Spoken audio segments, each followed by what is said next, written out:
Parshat Shoftim begins, Shoftim v'shotrim titein lecha bechol she'arecha. Judges and officers you shall place in your gates. So what are the Shoftim? What are the judges? They're the ones who are supposed to discern the truth of something and then make a decision based on that truth. And what are the Shotrim, the officers? They're the ones that enforce the decisions of the Shoftim. These two functions in society also represent two functions on the spiritual path as well. The job of the mind is to help us to navigate through time and make decisions. For this reason, the mind is constantly judging everything, preferring this over that, pronouncing things as bad and good, and so on. And of course, this is totally necessary, but the side effect is that you can become entirely focused on the incompleteness of everything. And that creates tension and stress. And the more you experience the incompleteness of things, the more you experience yourself as incomplete, as never quite adequate, because on the level of form, that's totally correct. Nothing is ever complete. Everything is in motion. Everything is needing other things to get even a temporary completion, right? Just like when you eat, you feel full, but sooner or later you have to eat again. But as a shofet, as a judge on the spiritual level, you have to judge the judge, in a sense. You have to see clearly how your mind works, how it automatically fixates on the incompleteness through its constant judging and thinking, and how that creates a sense of me, a sense of ego that is also incomplete and needy. Then, as the awareness that sees this, don't get drawn into it. Don't get seduced by it. Instead, accept this moment as it is, without preferring that it were different, without rathering something else. As it says in the next line, Lo takir panim, don't give preference to someone, velo tikach shochad, and don't take a bribe.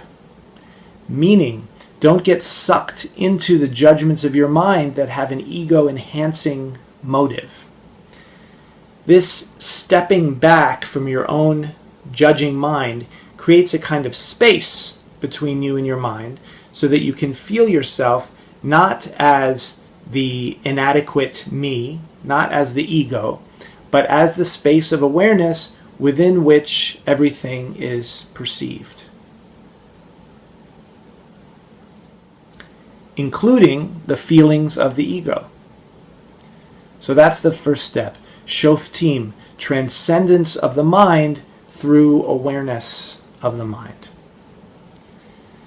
The next step is the shotrim, the officers, because no matter how deep your transcendence is, it won't necessarily make its way into your behavior unless you deliberately choose to turn away from your old negative patterns and create new positive ones. That's why a few lines later it says, Tzedek tzedek terdof leman tichyeh. Fairness or justice you shall pursue so that you may live. It says tzedek, meaning justice or fairness, twice, because the first tzedek is that you have to be impartial with regard to everything arising in your experience, accepting everything as it is. But then the second tzedek is to look closely at your behavioral patterns and choose actions that embody tzedek, actions that are tzedakah, that are in the spirit of love, healing, and tikkun olam, meaning improving on the world of form, healing, helping the world of form, rather than just doing things that create or reinforce conflict and suffering. So on this Shabbat Shoftim, the Sabbath of Judges, which is the first Shabbat of Elul, the month of preparation for the Yamim Noraim, the high and holy days of our up-leveling, our relationship with life, may we all refocus our efforts on both of these crucial aspects of the path, realizing and embodying, realizing and embodying. And may our suffering world please come closer to healing and transformation as well. Good Shabbos. Good Shabbos.